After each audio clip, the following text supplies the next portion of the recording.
Mai sauraro menene ra'ayinku a game da wannan abubuwan da Maryam tare da Mai Nasara suka yi a game da wannan kawar Maryam in duba da wasu suna kan ci gaba da bayyanawa da cewa hakan gaskiya bai dace ba abinda Maryam ta yi tare da mijin nata daga bisani duba da yadda mijin nata ya yarda da cewa zai auri ƙawarta ta amma kuma a yayin da wasu kan ci gaba da bayyana kalan nasu ra'ayoyin da cewa ita Maryam ba ta da laifi mijin nata ne kuma da yadda wasu suke kan nuni da cewa a gaskiya ita ma kuma yarinyar tana da laifi daga bisanin yadda ta ɗauki wannan hotunan wanda ba su dace ba.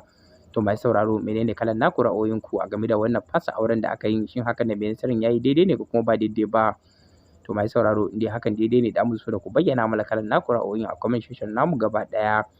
Duba da yadda kuma a gaskiyan bayani gashi kuma Dr. Asiya ita ma kuma ta nuna da cewa ta dawo yanzu za ta iya ci gaba da kasancewa tare da Mai Nasara akwai da yaushe wato kasancewa na aure.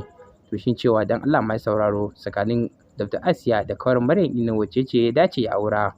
To mai sauraro za mu so da kusa da muku bayyana mana kalan naku ra'ayoyin a comment section namu gaba ɗaya.